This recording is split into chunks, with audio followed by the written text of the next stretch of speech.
नमः परमहंस स्वादित चरण कमल चिन्मकरंदाय भक्तजन मानस निवासाय श्री लक्ष्मी नारायणाय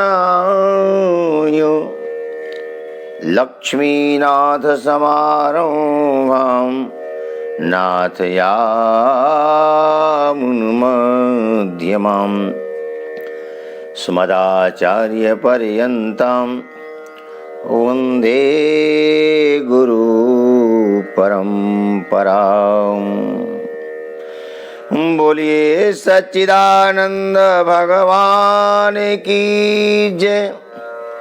बाल कृष्ण लाल की जय।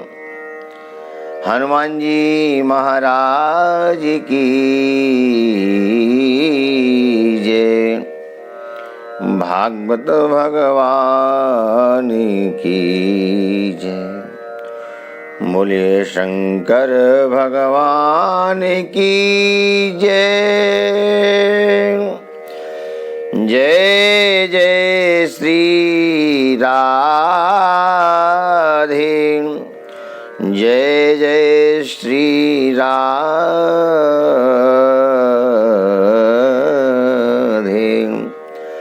जय जय श्री राधे।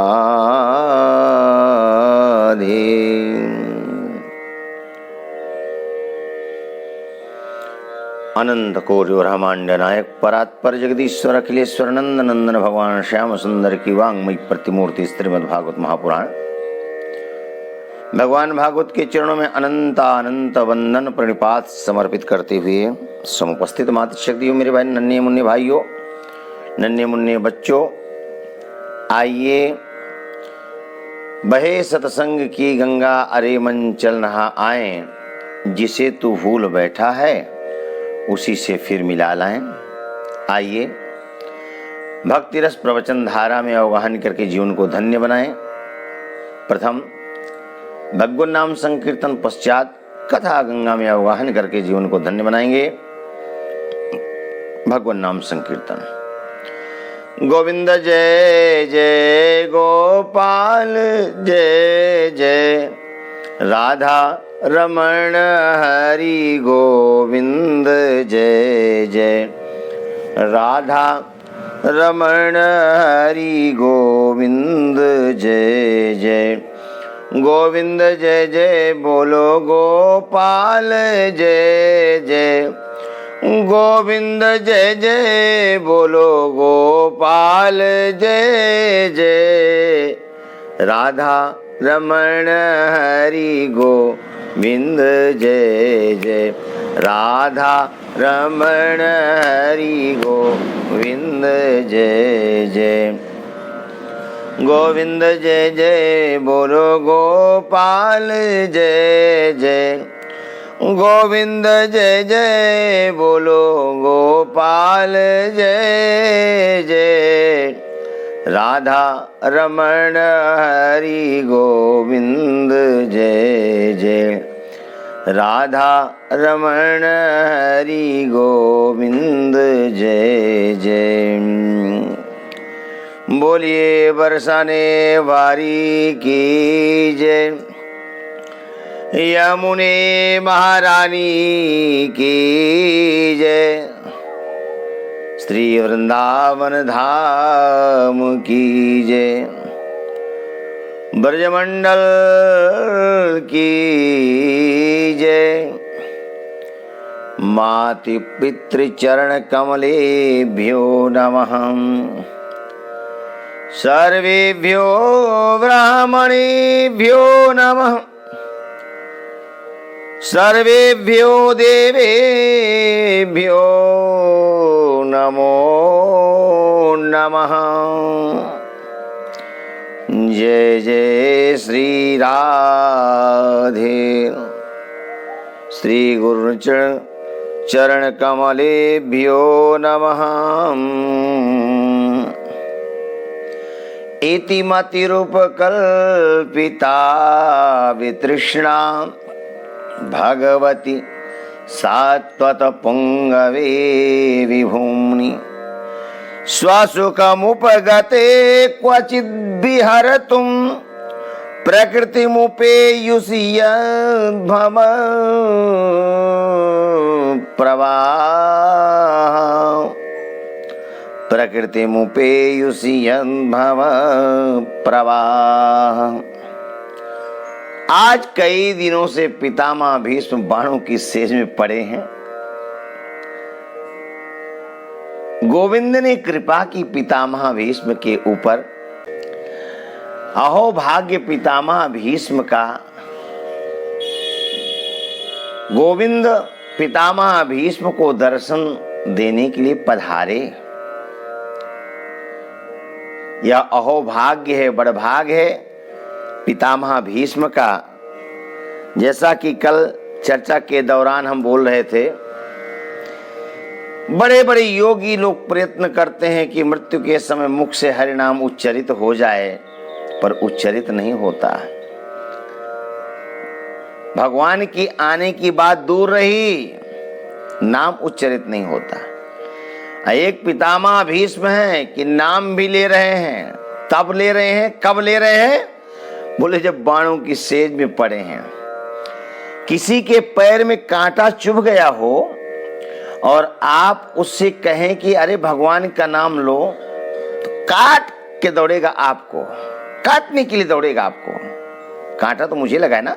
अच्छा, कांटा भी कई बार लगता है तो नस पकड़ लेता है। जब कांटा नस पकड़ लेता है तो बहुत दर्द होता है, बड़ी वेदना होती है। और उस असही वेदना के समय कोई उपदेश करता है तो जिसको कांटा चुभा होता है उसको अच्छा नहीं लगता।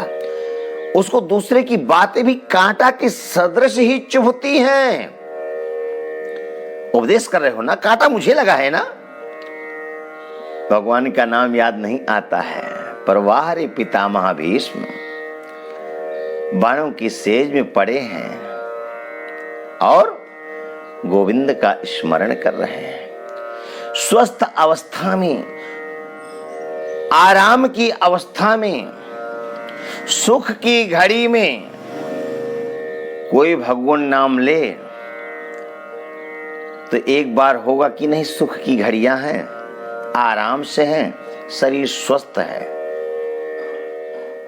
शरीर रोग से रहित है, निरोगी काया है, आश्चर्य नहीं होगा। पर बाणों की सेज में पड़े रह करके जब असही वेदना हो रही हो, असही पीड़ा हो रही हो, ऐसी परिस्थिति में प्रभु का स्मरण हो, बहुत बड़ी उपलब्धि है, बहुत बड़ी प्रभु की कृपा है। कृपा ही है तब ना याद आ रही है। और इससे बड़ी कृपा क्या होगी कि गोविंद सम्मुख है। इति मतिरुपकल्पिता वितृष्णा भगवती सात्वत पुंगवे विभूम्नि स्वसुखमुपगते क्वचिद् विहरतुं प्रकृतिमुपेयुषि यद्भव प्रवाह प्रकृतिमुपेयुषि यद्भव प्रवाह। अच्छा, बाणों की सेज में पड़े हैं पितामह भीष्म। तो गोविंद ने जो किया बहुत अच्छा किया। गोविंद आए, गोविंद को जो करना चाहिए था गोविंद ने किया। क्या किया? आ करके पितामह भीष्म को दर्शन दिया। तो पितामह भीष्म भी नहीं चूके, मौका नहीं गवाया। क्या कहा? स्वसुखमुपगते क्वचिद् विहरतुं। स्वसुख, स्वसुखम आत्मा नंद में लीन। स्वसुखम क्या है? सुख क्या है? बढ़िया सांसारिक पदार्थों की प्राप्ति होना ही सुख का प्रतीक है। क्या? वैभव का प्राप्त होना ही सुख का प्रतीक है। क्या? बोले नहीं। भागवतकार ने लिखा स्वसुखम और टीकाकार ने लिखा स्वसुखम का अर्थ होता है आत्मानंद। आत्मानंद में उपगते मतलब लीन रहने वाले। आत्मानंद में लीन रहने वाले कौन? भगवान श्याम सुंदर। क्या क्वचित विहार तुम कहीं लीला करने के लिए प्रकृतिम माया को स्वीकार करने वाले, कभी लीला के बहाने और कभी माया को स्वीकार करने वाले प्रभु। लीला करना है तो माया को स्वीकार करते हैं, ठीक है। और सात्वत पुंगवे विभूमनि, भक्त रक्षकों में श्रेष्ठ, पुंगवे श्रेष्ठ, रक्षकों में श्रेष्ठ, विभूमनि सर्वव्यापी भगवान। सर्वव्यापी भगवान को प्रणाम करते हुए कहा, हे परमात्मन, हे मेरे ईश्वर, हे सर्वश्रेष्ठ भगवान, सर्वव्यापी भगवान, मैं अपनी इस निष्काम बुद्धि को आपके चरणों में समर्पित करता हूं, लगाता हूं, जिससे यद भव प्रवाह, जिससे सृष्टि की परंपरा चलती रहे। देखा, सृष्टि की परंपरा चलाने के लिए प्रभु लीला के बहाने कभी माया को स्वीकार करते हैं, कभी भक्तों की रक्षा के लिए सर्वव्यापी बन जाते हैं। तो जब ये लीला का मंचन कर रहे हैं तो मैं पीछे क्यों रह जाऊं? इनकी प्रकृति लीला जो है, इनकी जो सृष्टि लीला है, जो परंपरा है, वह चलती रहे अबाध गति से। मैं सर्वव्यापी परमात्मा के चरणों में कोटि कोटि बार वंदन करता हूं। आहा, क्यों वंदन करता हूं, क्यों प्रणाम करता हूं?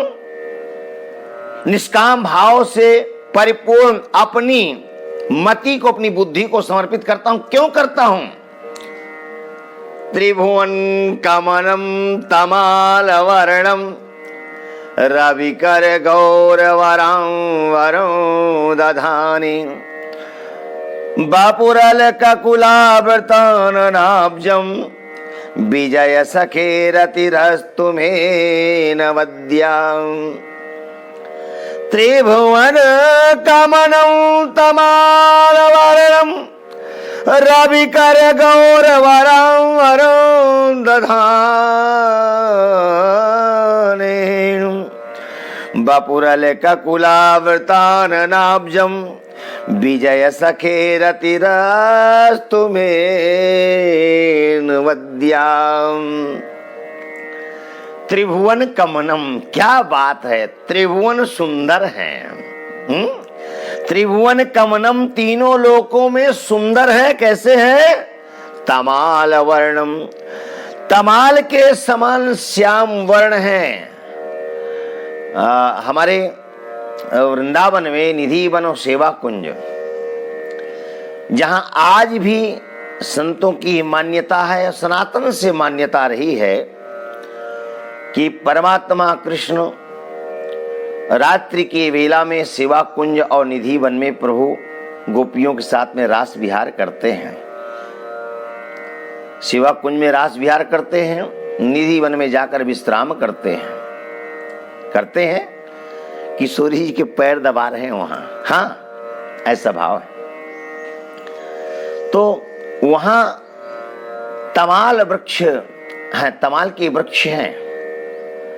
तमाल वृक्षों के साथ में भगवान के सौंदर्य की उपमा दी गई। तमाल वर्णम, तमाल के समान श्याम वर्ण। वहां के वृक्षों की शाखाएं आज भी झुकी हुई हैं।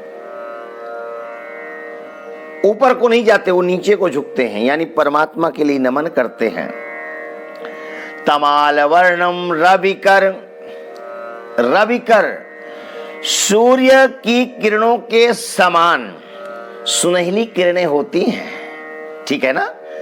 रवि कर गौरवर अंबरम, चमकीले मनोहर पीतांबर को धारण किए हुए हैं, दधाने धारण किए हुए हैं। गौरवर अंबरम दधाने, गौरवर अंबरम बपुः दधाने, पीतांबर को धारण कर रखे हैं। सुंदर शरीर है, शरीर में पीतांबर को धारण कर रखे हैं और अलक कुल घुंघराले बालों के समूह से आवृत यानी ढके हुए हैं।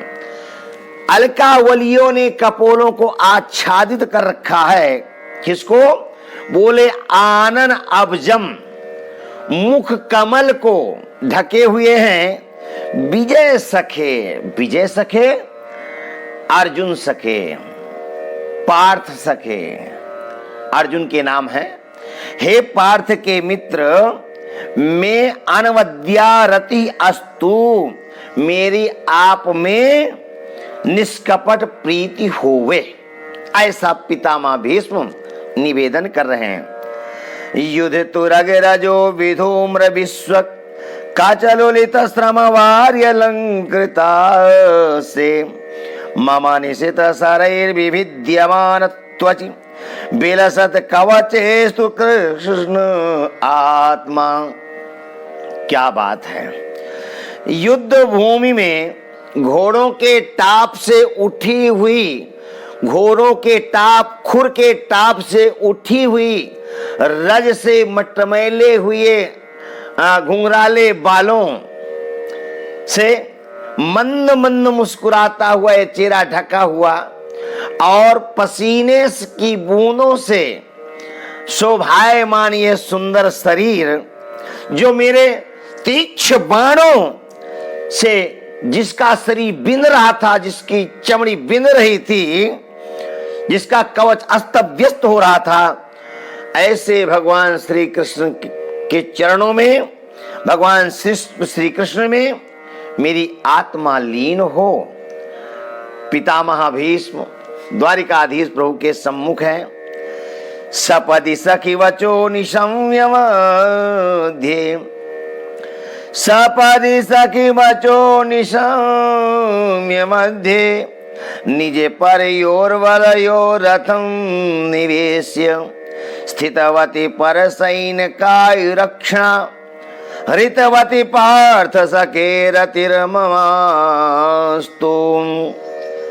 अर्जुन के कहने पर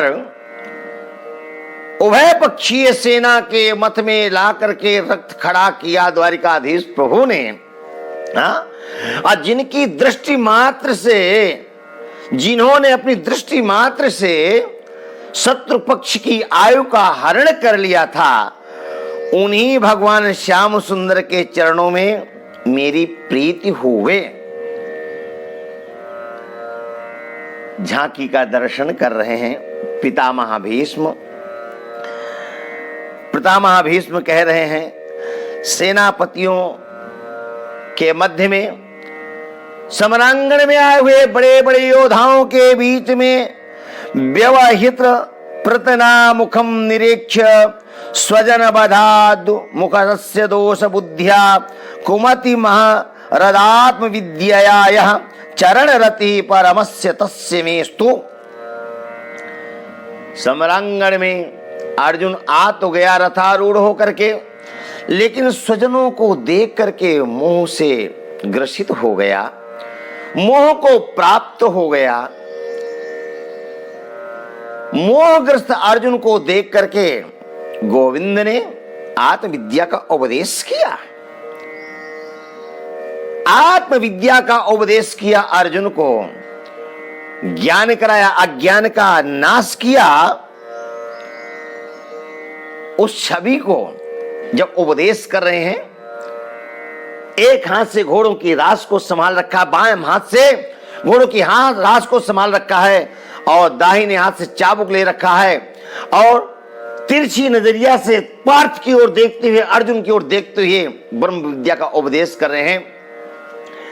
बस वही झांकी आकर के मेरे हृदय में बैठ जाए। त्रिभुवन कमनम तमाल वर्णम रवि कर गौर वरम दधाने त्रिभुवन कमनो तमाल वर्णम। सम्रांगण में अर्जुन को उपदेश करती हुई झांकी का स्मरण करके पितामह भीष्म स्तब्ध रह गए। वो झांकी वर्तमान हो गई, गोविंद सम्मुख खड़े हैं, सामान्य वेश पर खड़े हैं प्रभु, पर सम्रांगण की वो झांकी याद आ गई। ये भूल ही गए एक बार पितामह भीष्म भाव की सरिता में डूब करके कि क्या सच में साक्षात जगन्नियंता जगदाधार प्रभु क्या सम्मुख खड़े हैं। नहीं, सम्रांगण की झांकी का दर्शन करने लग गए। ये वही झांकी है जो अर्जुन को युद्ध भूमि में सम्रांगण में ब्रह्म विद्या का उपदेश कर रही है। बस यही झांकी आकर के मेरे हृदय कमल में आकर के बैठ जाए, इसके अतिरिक्त मैं और कुछ कामना करता नहीं। केवल यही इस कामना को मैं करता हूं, याचना करता हूं। पितामह भूल गए, पितामह की समाधि मानो लग गई। ये वही झांकी है बस, जहां पर उभय पक्षीय सेना खड़ी है अपने अपने धनुष बाणों को लेकर के, और कब किसके बाण के बौछार से किसका प्राणांत हो जाए, किसकी मृत्यु हो जाए, पितामह भूल गए। पितामह भीष्म मंत्र मुग्ध है, द्वारिकाधीश प्रभु का दर्शन कर रहे हैं, पर कहां पड़े हैं? बाणों की सेज में पड़े हैं, बाणों की सेज में पड़े हैं, गोविंद का स्तवन कर रहे हैं, गोविंद की याद कर रहे हैं। बस वही झांकी मेरा जीवन सफल करे। मैं अपनी आत्मा को झांकी पर केंद्रित करता हूं। पितामह भीष्म बाणों की सेज में पड़े रह करके द्वारिकाधीश का स्मरण कर रहे हैं। पर आइए थोड़ा सा मानस पर चलते हैं। पितामह भीष्म भक्त हैं, बाणों की सैया पर पड़े रहकर गोविंद का स्मरण कर रहे हैं, जीवन पर्यंत गोविंद का स्मरण किया, फिर भी बाणों की सेज मिली। क्यों?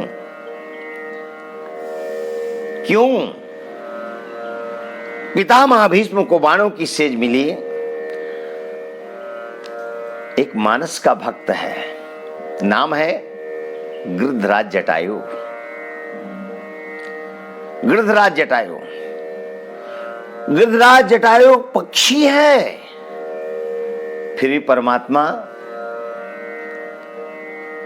की गोद में है, बाहुओं की गोद में है। दोनों भक्त हैं, दोनों ही भक्त, एक मानव का शरीर धारण करके भगवान का भजन कर रहा है, तो दूसरा पक्षी का, लेकिन एक बाणों की सेज में है, एक बाहों की सेज में है। भक्त दोनों हैं, अंतर क्यों? एक बात कहें, पितामह भीष्म मानव का चोला पाकर के भी कहीं न कहीं नारी का अपमान किया है। अंबा, अंबिका, अंबालिका, काशी नरेश की 3 कन्याएं थीं। अपने साथ विवाह करने के लिए नहीं, बल्कि वंश वृद्धि के लिए उनका हरण किए थे। वो तो सत्य प्रतिज्ञा किया था, इसलिए नाम उनका भीष्म था, विवाह नहीं करूंगा। पर नारी का अपमान हो गया कहीं ना कहीं, जाने अनजाने में। आज पितामह बाणों की सेज पर पड़े हुए हैं, और पक्षी होकर के भी गिरिधराज जटायु नारी की रक्षा करते हैं। रावण किशोर जी का हरण करता है, आकाश मार्ग से लेकर के जा रहा था। अब गिरिधराज जटायु को जब ये बात ज्ञात हुई कि किशोरी का हरण हो रहा है, तो पुत्री कहकर के पुकारा और रावण से युद्ध किया। रावण से युद्ध करते रहे गिरिधराज जटायु, अंत में पंख विहीन कर दिया रावण ने, और मतलब प्राय करके छोड़ दिया गिरिधराज जटायु को। धरा पर गिर पड़े गिरिधराज जटायु। किशोरी जी को नहीं मुक्त करा सके। काल आया लेने के लिए। गिरिधराज जटायु ने कहा कदम आगे नहीं बढ़ाना तब तक जब तक राघवेंद्र सरकार को मैं उनको संदेश नहीं दे देता किशोरी जी का। काल को रोक दिया। सुमीरत राम चरण जिन रेखा, आगे परागीध पति देखा, आगे परागीध पति देखा, सुमीरत राम चरण जिन रेखा, सुमीरत राम चरण जिन रेखा। गिरिधराज जटायु पड़े हैं, राघव का स्मरण कर रहे हैं। देखा दोनों भक्तों की दशा देखिए, एक बाणों की सेज में है और एक रावण के द्वारा प्राय मार दिया गया, पंख विहीन है।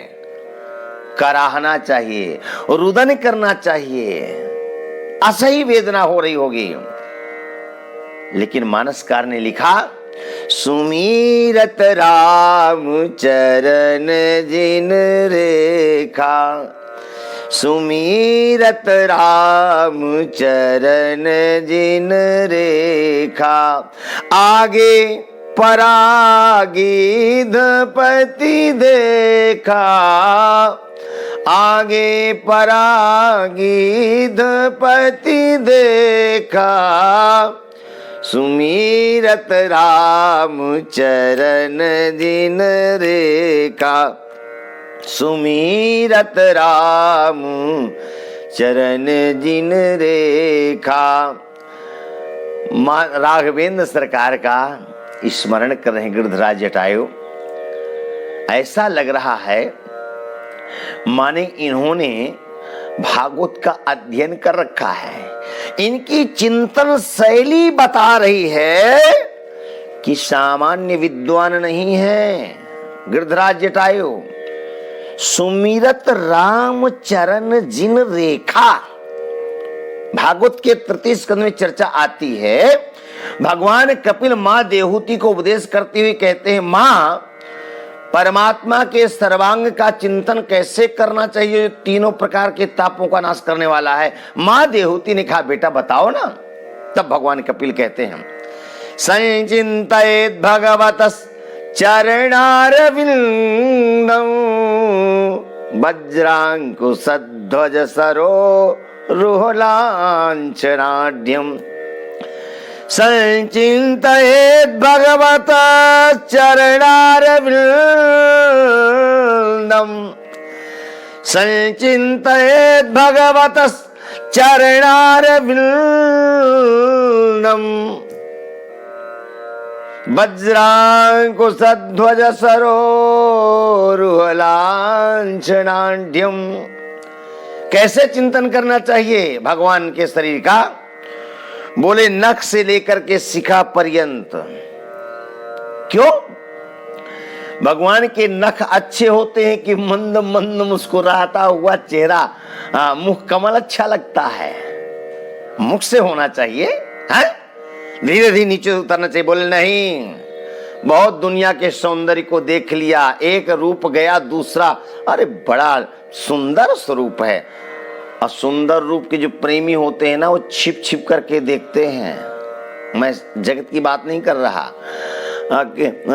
पुष्प वाटिका में किशोरी भी छिप छिप करके राघव को देख रही थी। हाँ, और राघवेंद्र सरकार कम थोड़ी थे। हाँ, वो चुपके से देख लेते थे। अब फिर देखा कि कहीं लक्ष्मण जान न जाए, तो फिर उनको खुश करने के लिए कहते हैं, कंकन किंकिन नूपुर धुन सुन, कहत लखन सन राम हृदय गुण। बहुत अच्छा प्रसंग है। जब मानस की कथा उठाएंगे तो विस्तार से करेंगे। लो, कथा करते करते कथा ही भूल गए हैं? भूल गए ना? संचिंतित हमारी आदत है, हमारा श्रोता कहीं इधर उधर भटक न जाए। कई बार ऐसा होता है, शरीर तो बैठा होता है, मन घूमने चला जाता है। अब कथा व्यास जी तो संत जी देख रहे होंगे, हम बैठे हैं, वो क्या जाने मैं कहाँ हूं। कई बार लोग कथा में बैठे रह जाते हैं, मन कहीं और चला जाता है घूमने। तो सबको सजग करने के लिए हमारी एक आदत है, ये हम जरूर कहते हैं, हम कथा भूल गए। प्रेम से बोलो जय श्री राधे। हाँ, संचिंतयेत् भगवतः चरणारविंदम, संचिंतयेत् भगवतः चरणारविंदम, वज्रांकुशध्वज सरोरुहलांछनाढ्यम। मुख का सौंदर्य देखते देखते जीवन निकल गया। एक के बाद एक परमात्मा ने बढ़िया सुंदर स्वरूप बनाया है। परमात्मा के सर्वांग का चिंतन करना है, उसके चरणों में प्रीति हो, इसके लिए क्या करना चाहिए? अनुराग हो, इसके लिए क्या करना चाहिए? भक्ति हो, इसके लिए क्या करना चाहिए? परमात्मा के चरणों में रति हो तो क्या करना चाहिए? वेद पुराण संत मत एहू, सकल सुकृत फल राम सनेहू, सकल सुकृत फल राम सनेहू। यही तन कर फल विषय न भाई, यही तन कर फल विषय न भाई, स्वर्ग स्वल्प अंत दुख दाई, स्वर्ग स्वल्प अंत दुखदाई। रामहि सुमिरिय गाय रामहि, रामहि सुमिरिय गाय रामहि, संतत सुनिए राम गुण ग्रामहि, संतत सुनिए राम गुण ग्रामहि, संतत सुनिए राम गुण ग्रामहि। संचिंतयेत् भगवतश्चरणारविंदम, वज्रांकुशध्वज सरोरुहलांछनाढ्यम। भगवान के सर्वांग का चिंतन नख से लेकर के शिखा पर्यंत करना चाहिए। ऐसा क्यों? इसलिए कि मन बड़ा चंचल है। संतों ने गाया भी, ये मन बड़ा चंचल है, कैसे तेरा भजन करूं, जितना इसे समझाऊं उतना ही मचल जाए। राधे तेरे चरणों की गर धूल जो मिल जाए,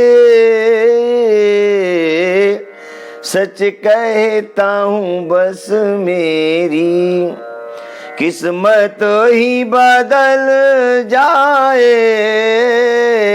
राधे तेरे चरणों की। भक्त लोग बार बार प्रार्थना करते हैं, चरणों की रज मिल जाए, किस्मत मेरी खुल जाए। नख से लेकर के मुख पर्यंत चिंतन करना चाहिए। क्यों? मन बड़ा चंचल है, किसी मतवाले हाथी से कम नहीं है।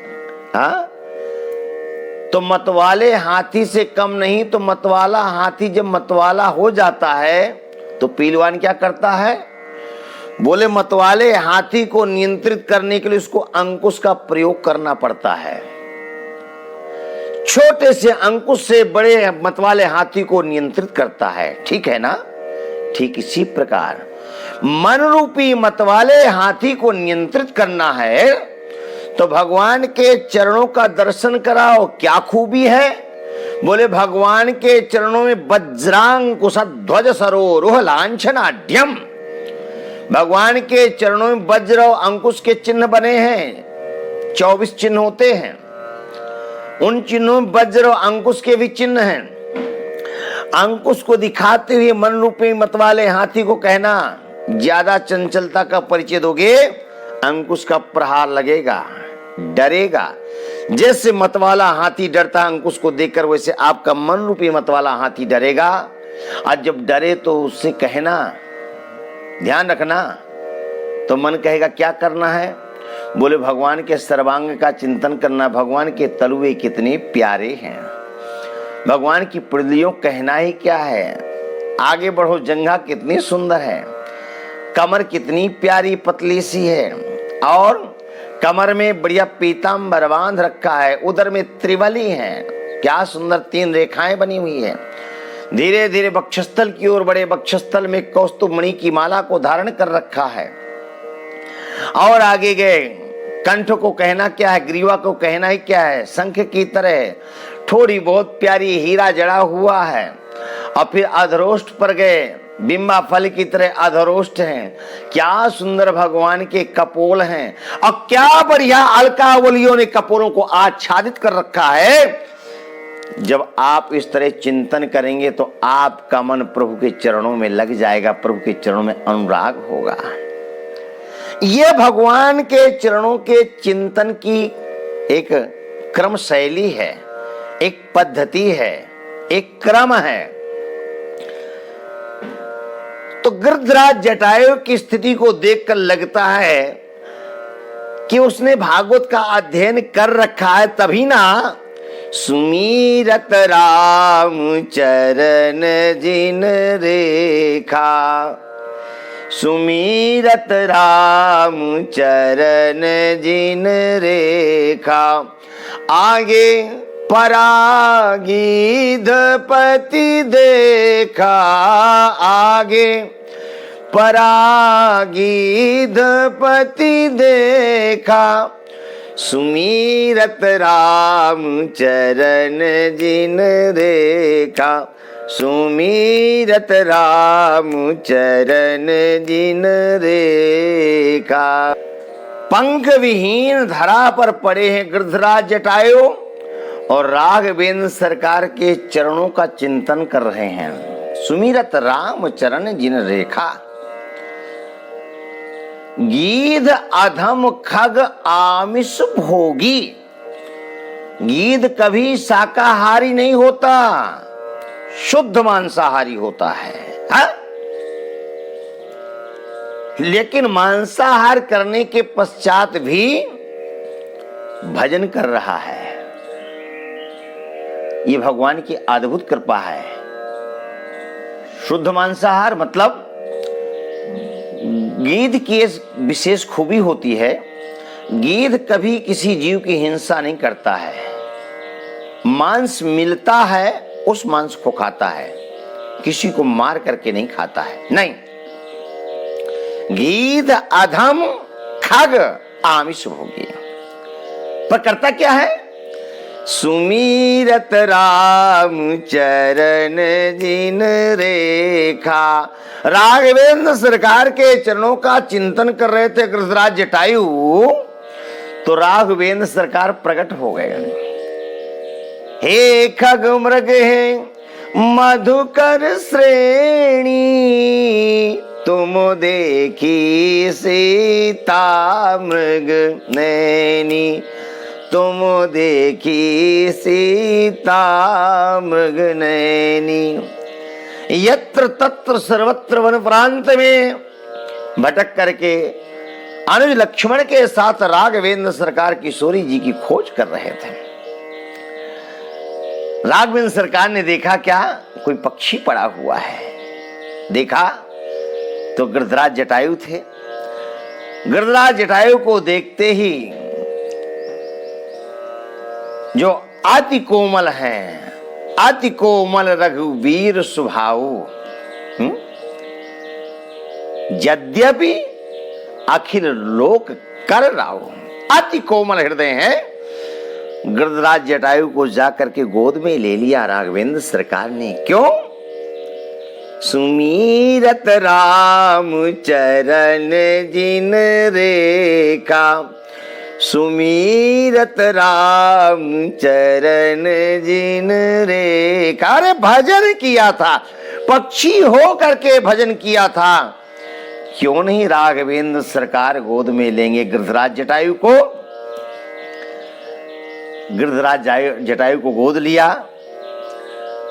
और एक हाथ में लेकर दूसरे हाथ से सहलाया। कर सरोज निज पर शिव कृपा सिंधु रघुबीर, कृपा सिंधु अति कोमल रघुबीर स्वभाव, यद्यपि अखिल लोक कर राव। कृपा सिंधु रघुबीर, अकारण करुण करुणा वरुणालय है राघवेंद्र सरकार। कर सरोज निज पर शिव, कर सरोज निज पर शिव, स्पर्श कराया। एक गोदी में लिया, एक हथेली पर लिया और दूसरे से स्पर्श किया। क्यों किया? चूंकि भजन कर रहे थे गिरिधराज जटायु।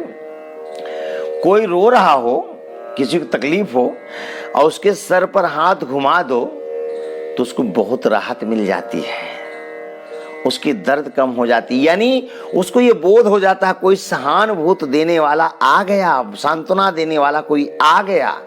और जब कोई अपना आ जाता है निकट तो आधा दर्द दूर हो जाता है। पर यहां तो राघवेंद्र सरकार हैं, अति कोमल रघुवीर स्वभाव। प्रभु ने एक हथेली पर बिठाया, दूसरे पर स्पर्श कराया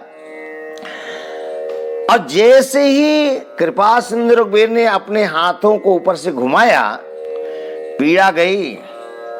आंख नहीं खुल रही थी मारे दर्द के, फिर भी सुमिरत राम चरण जिन रेखा, और जिनके चरणों की रेखाओं का स्मरण कर रहे थे गिरिधराज जटायु, वो अपने हस्त में बिठा रखा है और हाथ का स्पर्श किया है। आंखें खुल नहीं रही थी, नीचे को आंखें झुकी हुई थी, बंद थी, लेकिन जैसे ही स्पर्श किया राघवेंद्र सरकार ने अपने अति कोमल कर कमलों को, तो गिरिधराज जटायु के नेत्र खुले और राघवेंद्र सरकार की ओर देखा। आहा, निरख राम छवि धाम मुख, निरख राम छवि धाम मुख, विगत भई सब पीर। चोंच नीचे को थी, वेदना थी, लेकिन जैसे ही राघवेंद्र सरकार ने स्पर्श किया तो निरखी राम छवि धाम मुख, छवि धाम शोभा का जो स्वरूप है, जो धाम है, उस स्वरूप की ओर देखा तो विगत वही सब सारी पीड़ा चली गई। राघवेंद्र सरकार ने कहा ये सब कैसे क्या हुआ? गिरिधराज जटायु ने सब कुछ बता दिया, कैसे सीता जी का हरण हुआ, रावण के साथ कैसे युद्ध हुआ, रावण मेरी यह दशा की। राघवेंद्र सरकार को बात ज्ञात हो गई। राघवेंद्र सरकार ने कहा तात आपने बहुत अच्छी सूचना दी, खबर दी, क्या चाहते हैं?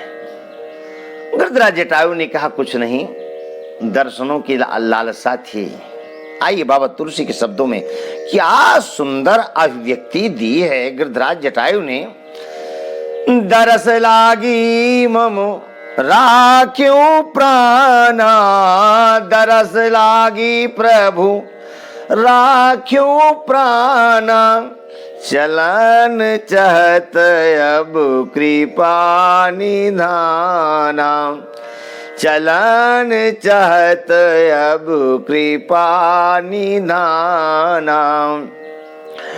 गिरिधराज जटायु ने कहा दर्शनों के लिए प्राण रखा था, राम राम राम राम राम दरस लागी प्रभु राख्यो प्राण चलन चाहत अब कृपा निधाना। दर्शनों के लिए प्राणों को रखा था, अब दर्शन हो गए, चलने को उद्यत हो रहे प्राण।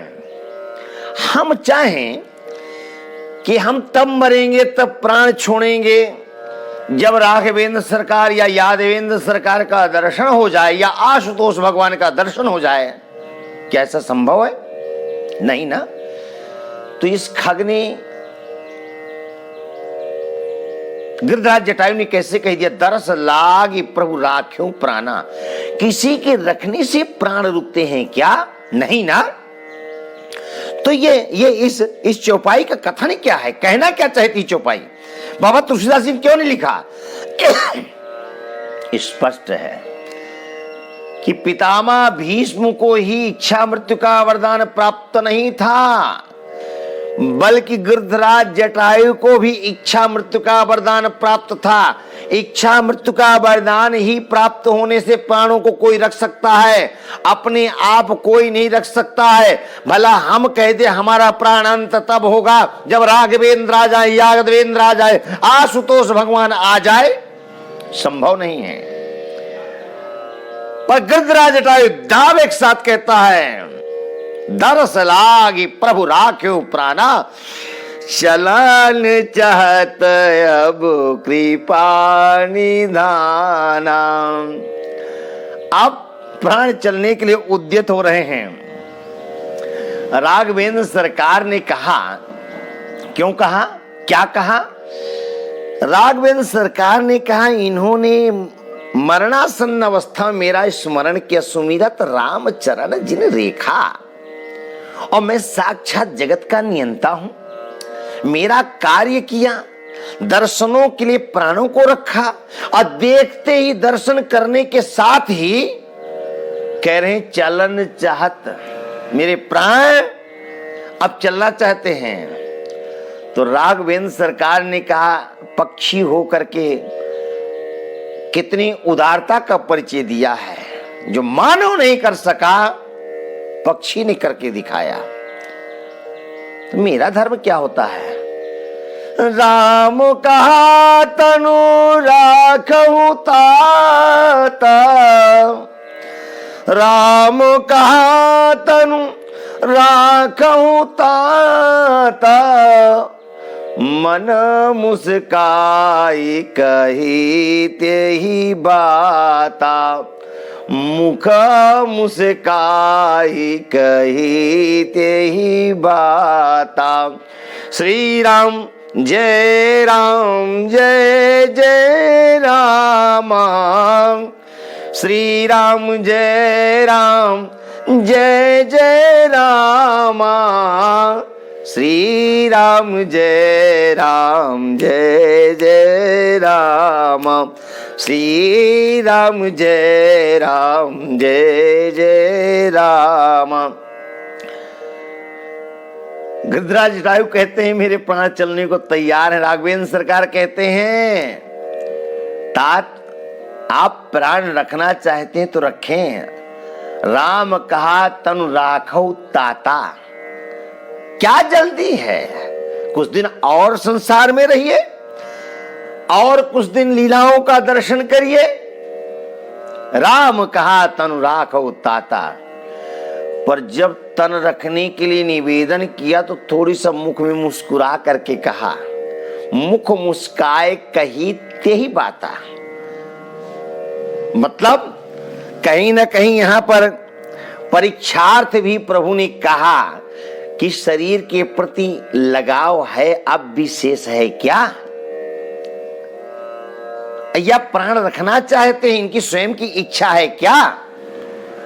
चलन चाहते अब कृपा निधाना, नहीं। आप प्राणों को रखिए, तन को रखिए, पर मुस्कुरा गए। गिरिधराज जटायु को समझने में देरी नहीं लगी। राघव क्या कह रहे हैं? जाकर नाम मरत मुख आवा, जाकर नाम मरत मुख आवा, अधम मुकुत होई श्रुति गावा, अधम मुकुत होत श्रुति गावा, सो मम लोचन गोचर आगे, सो मम लोचन गोचर आगे, राखूं दे नाथ के ही खागे, राखूं दे नाथ के ही खागे। जाकर नाम मरत मुख आवा। राघवेंद्र, राघव, आप कहते हैं तन को रखें ताक, जिनको आपके चरणों की प्राप्ति नहीं होती, जो आपका दर्शन नहीं कर पाते, वो तो शरीर का त्याग कर देते हैं। फिर मैंने तो आपका दर्शन कर लिया। हमने सुना है कि मृत्यु के समय यदि अधम के भी मुख में आपका नाम आ जाता है तो उसको भी मोक्ष मिल जाता है। अधम, अधम के भी मुख में यदि आपका नाम आ जाता है तो मोक्ष हो जाता है। वही परमात्मा सो मम लोचन गोचर आगे, वही छवि सिंधु मेरे सम्मुख है, मेरे इंद्रियों के सम्मुख है, मेरे चक्षेंद्रिय के समक्ष है। किस लिए मैं शरीर रखूं? इस शरीर से क्या मिलने वाला है? जिसके लिए भजन किया जाता है, जिसके लिए शरीर धारण किया जाता है, वो तो मेरे सम्मुख है। सो मम लोचन गोचर आगे, राखूं देह नाथ के खागे, अविरल भगति मांगी वर, गीध गयो हरिधाम। गिरिधराज जटायु ने कहा चूकना नहीं, मौका अवसर नहीं चूकना है। इनके सामने शरीर का त्याग करेंगे तो इनके लोक की प्राप्ति होगी, और बाद में मरे क्या पता, सुग्रीव की तरह भूल जाए। पावा राज कोश पुर नारी, सुग्रीव वही सुधी मोरी विसारी। राघवेंद्र स्वयं कहते हैं राजकोष पुरनारी पा गया, राघव को भुला दिया सुग्रीव ने। वो तो हनुमंत लाल जी ने जाकर के जगाया, जल्दी चलो नहीं लक्ष्मण आ रहे हैं। तो जब सुग्रीव भूल सकता है तो मैं क्यों नहीं भूल सकता? शरीर को लेकर क्या करूंगा? तो अविरल भगति मांगी बरम, गीध गयो हरि धाम, तेहि की क्रिया जथोचित, निज कर कीन्ही राम। राघवेंद्र सरकार के लोक की प्राप्ति हरिधाम, हरति जीवा नाम दुखम इति हरि। जो जीवों के दुख का हरण करे, निरखी राम छवि धाम मुखो, विगत भई सब पीर। उसी हरिधाम को प्राप्त किया गिरिधराज जटायु ने, और जो सौभाग्य पिता दशरथ को प्राप्त नहीं हुआ, पिता का शरीर शांत हो गया, अंत्येष्टि क्रिया राघवेंद्र सरकार के कर कमलों से संपन्न नहीं हुई, यह सौभाग्य गिरिधराज जटायु को प्राप्त हुई। और गिरिधराज जटायु गीध गयो हरिधाम, भगवत धाम की प्राप्ति हुई। लेकिन पिता दशरथ का मरण हुआ, न तो अंत्येष्टि क्रिया पुत्र राम के द्वारा संपन्न हुई और ना ही हरिधाम की प्राप्ति हुई। मृत्यु के समय क्या हुआ? राम राम कही राम कही, राम राम कही राम, तनु परिहर रघुबर विरह,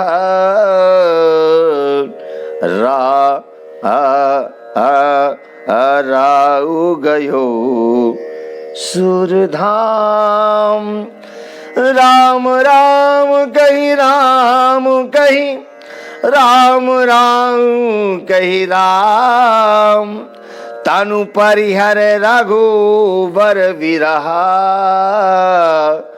राउ गयो सुरधाम। देवलोक की प्राप्ति हुई, हरिलोक की साकेत की प्राप्ति नहीं हुई।